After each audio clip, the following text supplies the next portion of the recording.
Hi everyone, रनिस्का study में आप सभी का स्वागत है। रुक्मिनी की तरफ से जो बीएसएससी के लिए टेस्ट सीरीज है, जो बुक निकला था, उसमें सेट 1, सेट 2, सेट 3 का सॉल्यूशन हम अपने वीडियो के माध्यम से दिया हूँ। ये सेट चौथा है।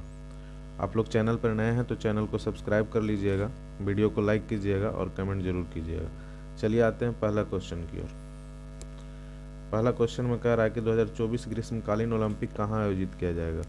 तो ये फ्रांस में आयोजित किया जाएगा, याद रखिएगा। 2024 में हम बताए थे कि G20 का बैठक ब्राज़ील में और G7 का बैठक इटली में प्रस्तावित है। एशियाई खेल 2034 में बोलेगा कहाँ हुआ है, कहाँ होने वाला है, तो सऊदी अरब में, याद रखिएगा। एशियाई खेल 2030 में कतर में होने वाला है। फिर नेक्स्ट क्वेश्चन है कि 2 अक्टूबर 2023 में भारतीय मूल के किस वैज्ञानिक को फैराडे पदक से सम्मानित किया गया। तो एक ये हैं आरोग्य स्वामी पॉलराज, याद रखिएगा। नेक्स्ट क्वेश्चन है कि भारत ने हाल ही में दिसंबर 2023 में किस देश के साथ अपने राजनयिक संबंधों के 50 साल पूरे होने का जश्न मनाया।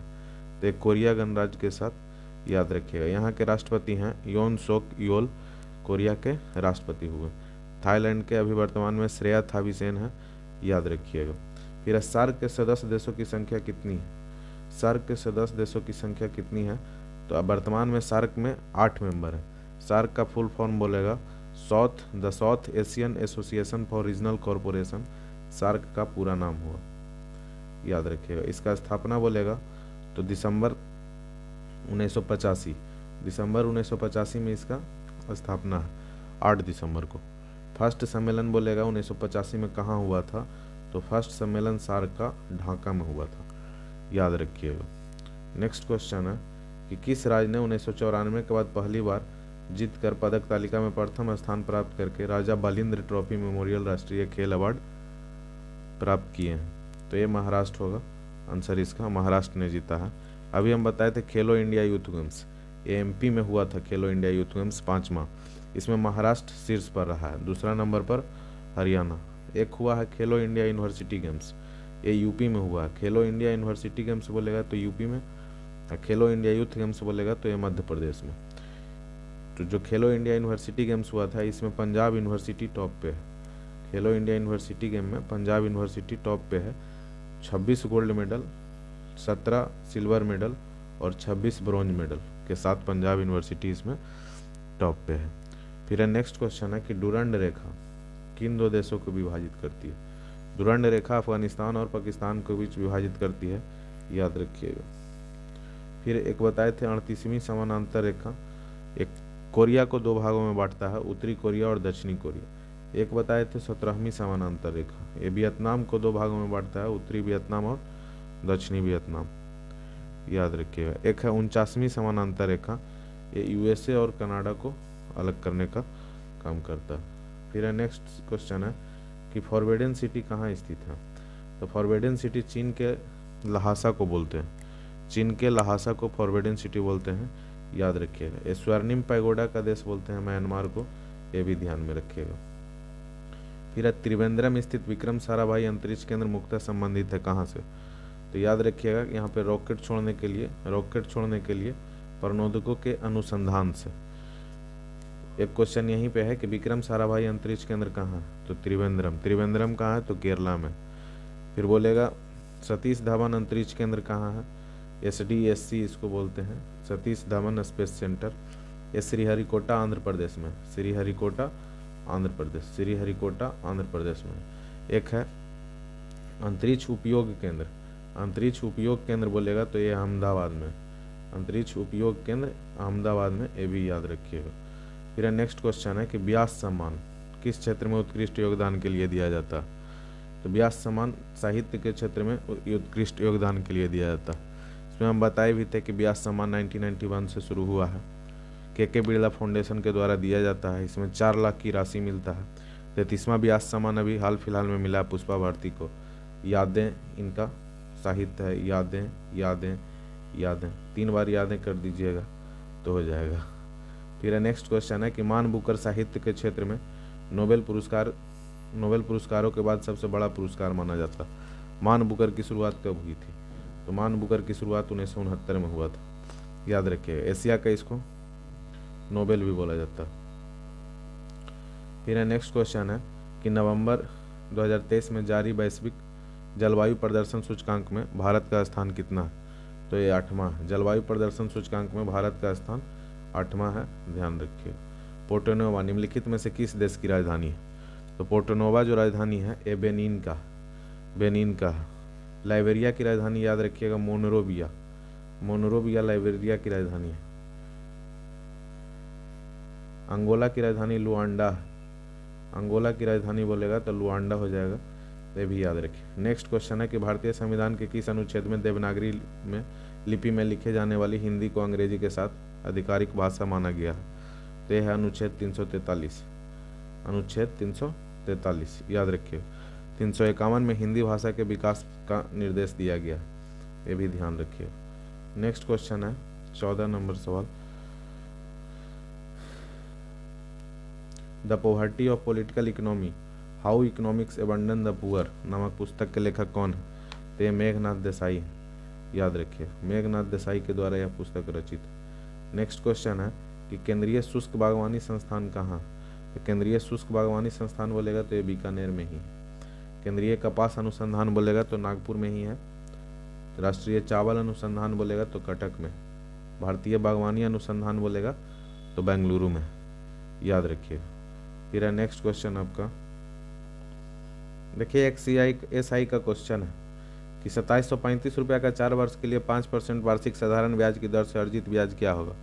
तो ये निकाल लीजिएगा। इंटरेस्ट बराबर फार्मूला होता है principal into time into rate बटा 100, निकालिएगा तो ये 547 आंसर आएगा, 547। नेक्स्ट क्वेश्चन है कि दो संख्याओं के बीच का अनुपात 5:9 है, इसमें 6 जोड़ा जाता है तो उनके बीच का अनुपात 2:3 हो जाता है। वे मूल संख्याएं क्या है? कुछ नहीं करना है, दोनों को रेशियो में सरियाना है। 5:9 लिखना है, 2:3 लिखना है, और दोनों में 6 जोड़ा है तो दोनों में 6 जोड़ देंगे, क्रॉस मल्टीप्लाई करेंगे, कुछ नहीं करना। 5 या 15, 9 दूनी 18, दोनों के रेशियो में अंतर हो जाएगा 18 - 15 रेशियो 3 का। फिर अंक में अंतर हो जाएगा 6 दूनी 12, 6 तिया 18, 6 का।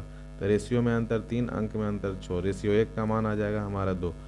फिर वो पूछ रहा है मूल संख्याएं क्या हो जाएगा, तो 5 दूना 10 और 9 दूनी 18, ऑप्शन सी इसका आंसर है, याद रखिएगा।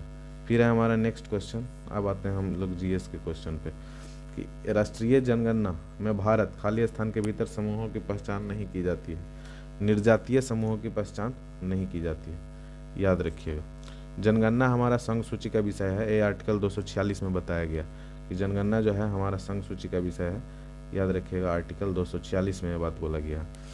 अभी जो 2011 की जनसंख्या है भारत की 15वीं जनगणना, भारत में 15वीं जनगणना है। पूछेगा स्वतंत्रता के बाद कितनी जनगणना थी, तो 7वीं थी। स्वतंत्रता के बाद 7वीं और भारत की इसे बोलेगा तो 15वीं। फिर है नेक्स्ट क्वेश्चन है कि the roots of ancient India के लेखक कौन है? The roots of ancient India के लेखक कौन है? तो ये हैं WF हेयर सर्विस, याद रखिएगा।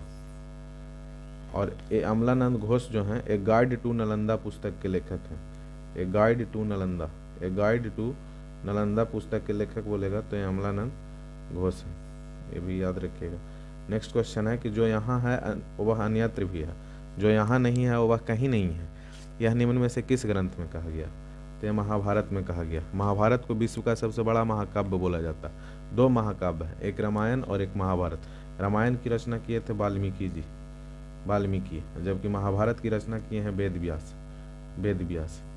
महाभारत का पुराना नाम है जय संहिता, महाभारत का पुराना नाम है जय संहिता, याद रखिएगा। महाभारत में कुल 18 अध्याय हैं, अध्याय को पर्व बोलते थे पहले, तो महाभारत में पूछता है कितना पर्व है, तो 18 पर्व।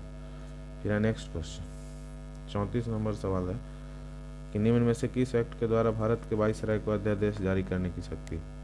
तो इंडियन काउंसिल एक्ट 1861। प्रांतों में विधान परिषदों की स्थापना भी इसी के द्वारा किया गया था, इंडियन काउंसिल एक्ट 1861। पूछेगा 1892, तो ये अप्रत्यक्ष चुनाव प्रणाली की शुरुआत 1892, याद रखिएगा। 1909 बोलेगा तो ये मुस्लिमों के लिए पृथक निर्वाचन व्यवस्था, मांटो मिर्लो सुधार, मुस्लिमों के लिए पृथक निर्वाचन व्यवस्था। फिर नेक्स्ट क्वेश्चन है कि हिंदू पौराणिक कथा के अनुसार समुद्र मंथन हेतु किस सर्प ने रस्सी के रूप में स्वयं को प्रस्तुत किया? तो ये वासुकी सर्प का नाम था। फिर नेक्स्ट क्वेश्चन है कि ठुमरी गायिका गिरजा देवी संबंधित है, तो ये बनारस घराने से रिलेटेड है। कथक जो है ये सितारा देवी, ये भी बनारस घराने से रिलेटेड है, ये भी याद रखिएगा। फिर राजस्थान में शरीर पर चित्र गुदवाने की प्रथा प्रचलित है। एक जनजाति में यह प्रथा अधिक लोकप्रिय है, वह जनजाति कौन सी है? तो ये भील जनजाति। भील जनजाति में शरीर पर चित्र गुदवाने के लिए प्रचलित है। निम्नलिखित में से कौन सा एक मृत ज्वालामुखी है? तो माउंट पोपा जो है ये मृत ज्वालामुखी है। माउंट पोपा मृत ज्वालामुखी है, याद रखिएगा। फिर है माउंट फ्यूजियामा, ये जापान में है। माउंट एटना बोलेगा तो इटली में है। अस्ट्राम्बोली भी इटली में है। इसको भूमध्य सागर का प्रकाश स्तंभ बोला जाता है, वो लाइट प्रकाश स्तंभ भूमध्य सागर का, याद रखिएगा। फिर है नेक्स्ट क्वेश्चन है, निम्नलिखित में से कौन सा आरक्षित जीव मंडल सबसे अधिक ऊंचाई पर स्थित है? देखिए जैव मंडल बोलेगा तो प्रथम जो बायोस्फीयर रिजर्व है ये हमारा नीलगिरी है। नीलगिरी घोषित हुआ था प्रथम 1986 में बायोस्फीयर रिजर्व। और ये है कौन सा क्वेश्चन, कौन सा आरक्षित जीव मंडल सबसे अधिक ऊंचाई पर स्थित है? तो ये सिक्किम में है, खांगचेनजोंगा, यही जो है सबसे अधिक ऊंचाई पर स्थित है। पूछेगा एरिया के दृष्टिकोण से सबसे बड़ा बायोस्फीयर, तो ये मन्नार की खाड़ी हो जाएगा। मन्नार की खाड़ी बायोस्फीयर रिजर्व एरिया के दृष्टिकोण से सबसे बड़ा। सबसे छोटा बोले ये तमिलनाडु में है मन्नार की खाड़ी। सबसे छोटा बोलेगा एरिया के दृष्टिकोण से बायोस्फीयर रिजर्व, ये हो जाएगा ढिब्रू साइखोवा, ये असम में है। ढिब्रू साइखोवा बोलेगा कहाँ है, तो ये असम में है। फिर नेक्स्ट क्वेश्चन है कि किसी देश की मुद्रा के अवमूल्यन के लिए सलाह दी जाती है जब उस देश के निर्यातों को सामना करना पड़ता है विदेशी बाजारों में लोचदार मांग का। पूछेगा अवमूल्यन का मतलब क्या होता है? तो अवमूल्यन में एक कंडीशन होता है कि इसमें निर्यात जो है ये सस्ता हो जाता है, निर्यात सस्ता, और आयात जो होता है महंगा हो जाता है, ये याद रखिएगा।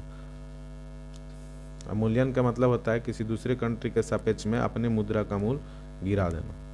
फिर नेक्स्ट क्वेश्चन है कि राष्ट्रपति द्वारा किस अवधि के पश्चात वित्त आयोग का गठन किया गया? तो हर 5 वर्ष की समाप्ति के बाद वित्त आयोग का गठन किया गया। पूछेगा वित्त आयोग आर्टिकल कितना में है? तो आर्टिकल 280 में है। एक अध्यक्ष और 4 अन्य सदस्य वित्त आयोग में होते हैं। एक अध्यक्ष और 4 अन्य सदस्यों की नियुक्ति कौन करेगा? तो राष्ट्रपति करते हैं, ये भी याद रखिएगा। फिर है 42 नंबर क्वेश्चन कि मैं एक समाजवादी और गणतंत्रवादी हूँ, मुझे राजाओं और राजकुमारों में विश्वास नहीं है। यह वक्तव्य रिलेटेड है किन से? तो जवाहरलाल नेहरू ने बोले थे, उन्हीं से रिलेटेड है। फिर नेक्स्ट क्वेश्चन है कि नील आयोग यानी कि इंडिगो कमीशन के अध्यक्ष निम्नलिखित में से कौन से थे? तो याद रखिएगा WS सीटनकार नील आयोग के अध्यक्ष थे। देखिए किसानों को जबरन नील की खेती करवाया जाता था अग्रिम राशि देकर,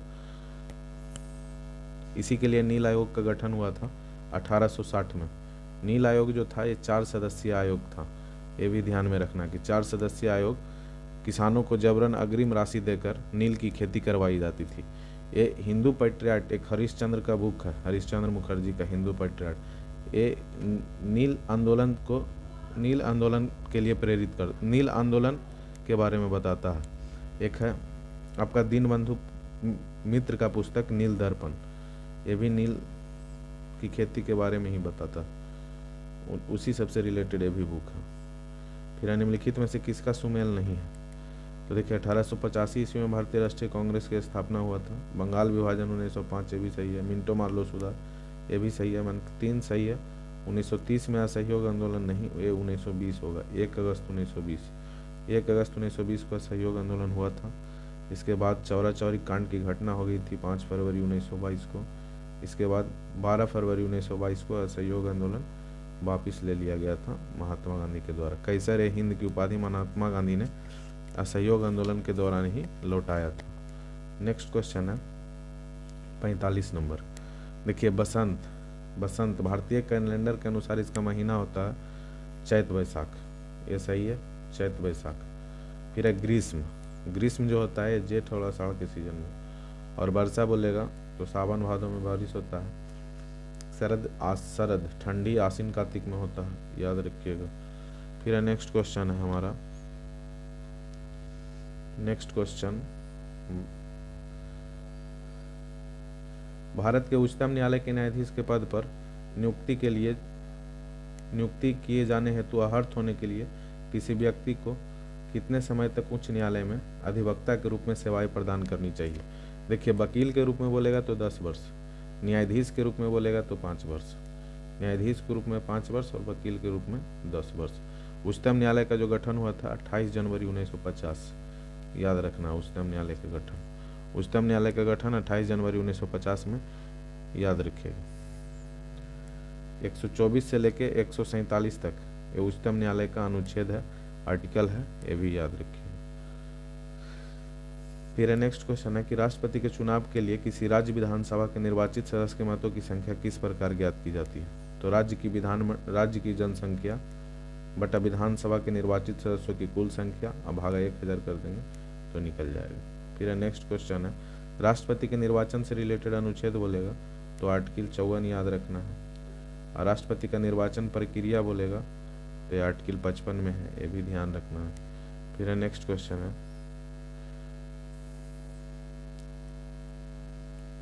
भारतीय संविधान के किस अनुच्छेद में यह प्रावधान किया गया है कि राष्ट्रपति की सहायता करने और उसे सलाह देने के लिए प्रधानमंत्री की अध्यक्षता वाली एक मंत्रिपरिषद होगी, जिसके सलाह के अनुसार राष्ट्रपति अपने कार्यों का निर्वहन करेंगे।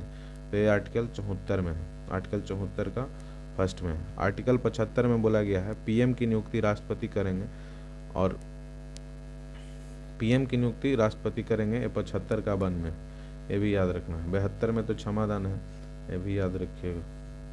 फिर 79 में संसद है, 79 में संसद। फिर नेक्स्ट क्वेश्चन है कि होहा आंदोलन के प्रणेता कौन थे? होहा आंदोलन, तो याद रखिएगा ये फर्स्ट ऑप्शन है हुइन फूसो, ये होहा आंदोलन के प्रणेता थे। ये वियतनाम में हुआ था, वियतनाम में 1939 ईस्वी में, वियतनाम 1939 ईस्वी। वियतनाम की राजधानी बोलेगा तो हनोई को ध्यान में रखिएगा। फिर एशिया का मरीज किसको बोलते हैं? तो एशिया का मरीज चीन को, जबकि यूरोप का मरीज बोलेगा तो तुर्की को, यूरोप का मरीज तुर्की है। फिर नेक्स्ट क्वेश्चन है कि भारतीय संविधान के अनुच्छेद 32 और 226 के तहत कितने प्रकार की रीट जारी की जा सकती है? तो 5 प्रकार की। फिर नेक्स्ट क्वेश्चन है 5 प्रकार का जो रीट है वो कौन कौन है पूछेगा, तो याद रखिएगा हैबियस कॉर्पस, प्रोहिबिशन, मंडामस, सर्टिरेरियो और क्यू बरांटो, यही है 5 प्रकार का रीट, याद रखिए। बंदी प्रत्यक्षीकरण, प्रतिषेध, परमादेश, और एक है अधिकार परीक्षा रेख, और एक है उत्प्रेषण, याद रखिए। फिर नेक्स्ट क्वेश्चन है कि निम्नलिखित में से कौन सा कथन गलत है? लिपि का शाब्दिक अर्थ लिखावट होता है, ये सही है। फिर नेक्स्ट क्वेश्चन है कि नेक्स्ट पॉइंट है भारत में लिपि के विकास परंपरा में ब्राह्मी लिपि को प्रस्थान बिंदु माना गया, ये भी सही है। सी नंबर है कि हिंदी, गुजराती, मराठी एवं बांग्ला भाषा के लिए लिपियों का विकास प्राचीन नागरी लिपि से हुआ है, ये भी सही है। फिर कुटिल लिपि का प्रचलन 10वीं शताब्दी में शुरू हुआ है, ये गलत है। नेक्स्ट क्वेश्चन है कि संविधान के किस अनुच्छेद में व्यवस्था किया गया है कि प्रत्येक राज्य शिक्षा के प्राथमिक स्तर पर मातृभाषा में शिक्षा की पर्याप्त सुविधा का व्यवस्था करने का प्रयास कराएंगे? तो ये है आपका 350 का 351 में बताए थे कि हिंदी भाषा के विकास के लिए निर्देश दिए गए हैं, और 348 में जो उच्चतम न्यायालय और उच्च न्यायालय, 348 बोलेगा तो उच्चतम न्यायालय और उच्च न्यायालय में जो भाषा होगा वो इंग्लिश होगा। 351 बता ही दी। 343 में देवनागरी लिपि के बारे में चर्चा है, याद रखिएगा। फिर नेक्स्ट क्वेश्चन है 70 नंबर की पंचायती राज से संबंधित निम्नलिखित कथनों में से कौन सा गलत है? मतलब सही नहीं है कहने का मतलब गलत है। देखिए 73वां संविधान संशोधन 15 अगस्त 1993 से प्रभावी हुआ, ये गलत है। यह एक त्रिस्तरीय जैविक रूप में जुड़ी संरचना, ये सही है। अनुच्छेद 243G के महत्व को बढ़ाता है, ये भी सही है। पंचायत व्यवस्था भारतीय ग्रामीण जीवन का युग में से एक अभिन्न अंग रहा है, ये भी सही है। फिर नेक्स्ट क्वेश्चन है कि योजना अवकाश की अवधि का संबंध कौन सा है? देखिए 66 से 69 योजना अवकाश है। जो पंचवर्षीय योजना चला था तो फर्स्ट पंचवर्षीय योजना 51 से 56 हेराल्ड डोमर मॉडल, दूसरा पंचवर्षीय योजना बताए थे 56 से 61 पीसी महालनबिस, और तीसरा जो था 61 से 66 और 66 से 69 के बीच में योजना अवकाश हुआ था। नेक्स्ट क्वेश्चन है कि भारतीय योजना के संबंध में निम्नलिखित कथनों पर विचार कीजिए। द्वितीय पंचवर्षीय योजना ने भारी उद्योगों की स्थापना पर बल दिया, तो ये सही है। तृतीय पंचवर्षीय योजना ने औद्योगिकरण की रणनीति के रूप में आयात प्रतिस्थापना की अवधारणा को प्रारंभ किया, तो ये भी सही है, यानी कि option C is the right answer. फिर नेक्स्ट क्वेश्चन है कि अंग्रेज और बर्मा के बीच हुई संधि के परिणाम स्वरूप वर्ष 1826 में अंग्रेजों ने असम को हड़प लिया था, किस संधि के द्वारा? तो यह है यांडबू की संधि, ये 1826 में हुआ था। फर्स्ट आंग्ल बर्मा युद्ध बोलेगा तो 1824-26 के बीच में हुआ था, याद रखिए। सेकेंड बोलेगा तो 1852 में, और थर्ड बोलेगा तो 1884 में, याद रखिएगा। फिर नेक्स्ट क्वेश्चन है कि नीति आयोग के विषय में निम्नलिखित में से कौन सा सही नहीं है? देखिए, इसका पूर्णकालिक अध्यक्ष जो होता है, इसमें एक पूर्णकालिक अध्यक्ष होता है, एक गलत है। इसका अध्यक्ष पीएम होता है, ये सही होगा। इसका गठन योजना आयोग के स्थान पे हुआ था, ये सही है। इसका गठन 1 जनवरी 2015 को किया गया, ये भी सही है। यह एक सहकारी संघवाद के सिद्धांत पर आधारित है, ये भी सही है। योजना आयोग का गठन बोलेगा तो 15 मार्च 1950, 15 मार्च 1950 योजना आयोग का गठन। फिर नेक्स्ट क्वेश्चन, महात्मा गांधी ने साबरमती से लेकर दांडी तक प्रसिद्ध नमक मार्च शुरू किया था। दांडी गुजरात के किस जिला में है?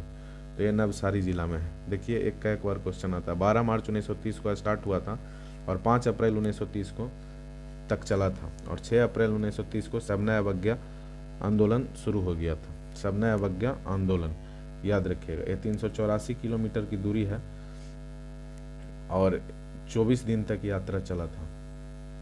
24 दिन तक यात्रा चला था, 384 किलोमीटर, साबरमती से लेके दांडी।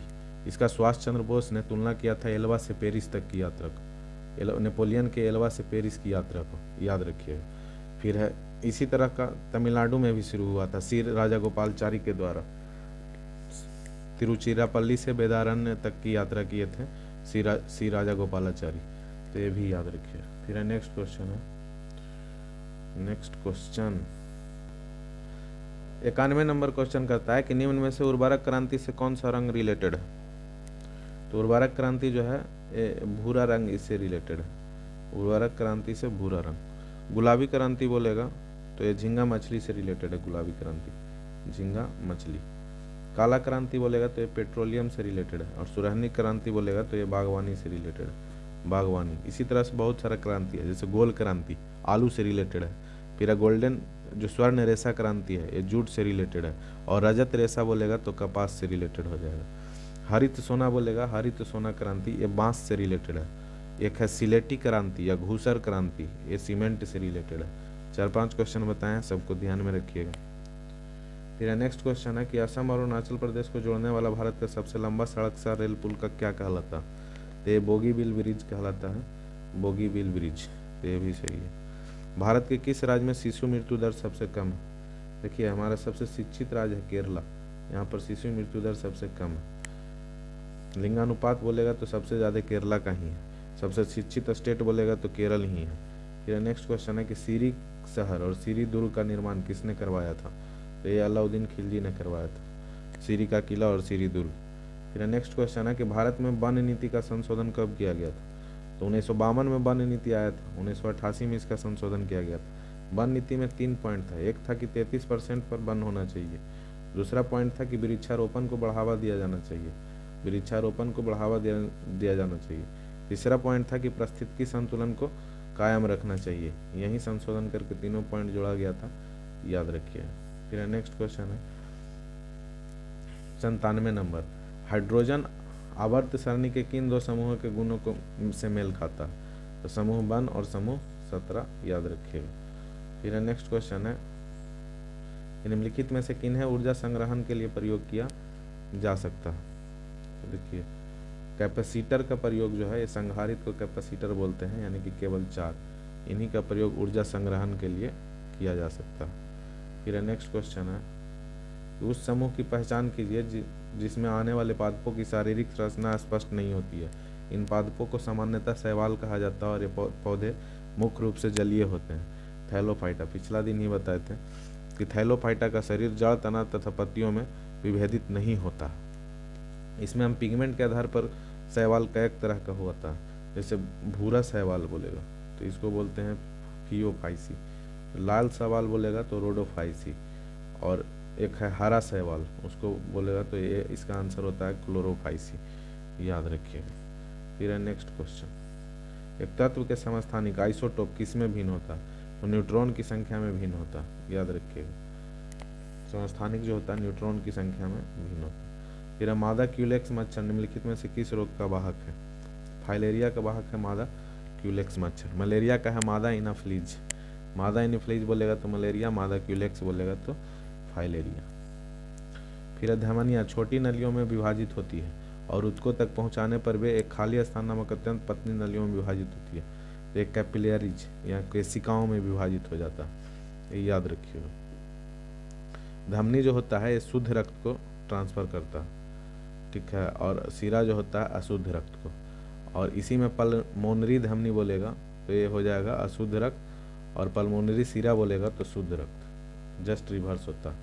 फिर अब ब्लड कैंसर को आमतौर पर किस नाम से जानते हैं? तो ल्यूकेमिया को ब्लड कैंसर के नाम से जानते हैं।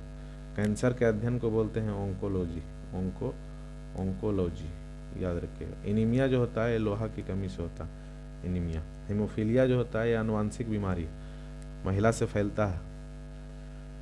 फिर मानव खोपड़ी में हड्डियों की संख्या कितनी होती है? मानव खोपड़ी में हड्डियों की संख्या बोलेगा तो 29।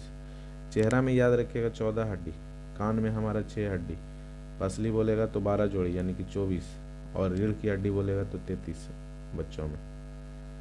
फिर नेक्स्ट क्वेश्चन है कि निम्नलिखित में से किस में सल्क होते हैं? सल्क जो होगा ये मत्स्य वर्ग में, मत्स्य देखिए पीसीजी लिखा हुआ, तो मत्स्य वर्ग में सल्क होता है और सरीसृप में होता है, बाकी स्तनधारी में नहीं होता, एम्फीबिया में नहीं होता, तो ऑप्शन सी 2 और 3। फिर है नेक्स्ट क्वेश्चन हमारा,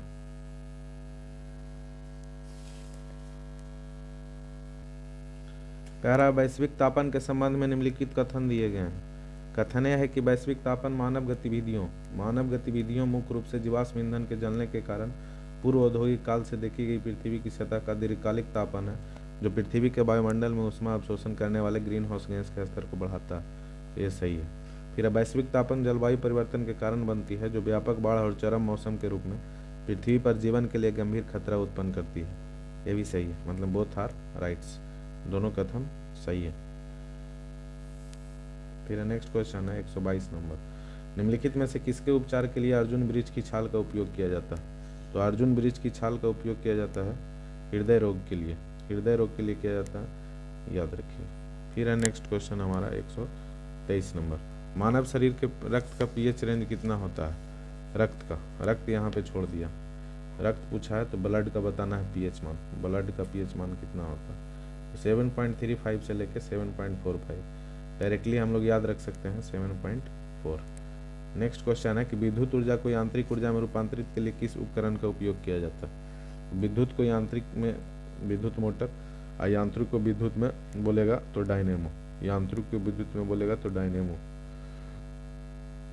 फिर नेक्स्ट क्वेश्चन कि आधुनिक आवर्त सारणी में इलेक्ट्रॉनिक विन्यास 2-8 युक्त तत्व को आप किस समूह में पाते हैं? तो समूह 18 में, ये भी याद रखिएगा। ऑक्टेट कंप्लीट है, अंतिम में 8 इलेक्ट्रॉन है, तो 8 इलेक्ट्रॉन तो अक्रिय गैस का ही होता है, तो समूह 18 में अक्रिय गैस है हमारा इनर्ट गैस नियॉन का ही होता है 2-8।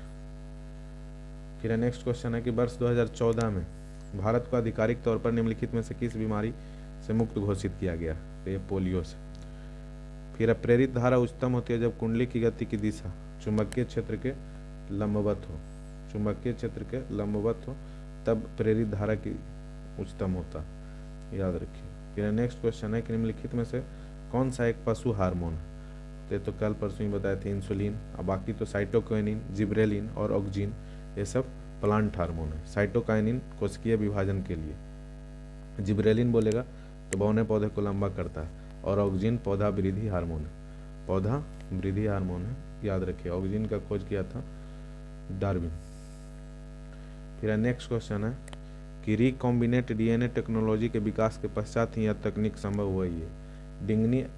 डीएनए अंगुली फिंगर प्रिंटिंग इसको बोलते हैं, अंगुली मुद्रण, तो डीएनए फिंगर एंड प्रिंटिंग संस्थान बोलेगा तो हैदराबाद में है, ये भी याद रखिएगा, डीएनए फिंगर प्रिंटिंग संस्थान हैदराबाद। फिर नेक्स्ट क्वेश्चन कि जीमेल में जब आप कोई मेल प्राप्त करते हैं और उसी मेल के जवाब में और केवल मूल प्रेषक को मेल भेजना चाहते हैं तो आप किसका उपयोग करते हैं? तो ये रिप्लाई का उपयोग करते हैं हम लोग, रिप्लाई। फिर नेक्स्ट क्वेश्चन है कि कुनाइन, कुनाइन किसकी दवा है? कुनाइन मलेरिया की दवा है। और केरोसिन, केरोसिन तो दर्द नाशक है, तो ज्वर नाशक याद रखिएगा। और एविल हम लोग खाते हैं किसके लिए? तो एलर्जी के लिए, एलर्जी के लिए एविल खाते हैं। फिर है कंपोज, कंपोज ये नींद का दवाई, याद रखिएगा। फिर नेक्स्ट क्वेश्चन है,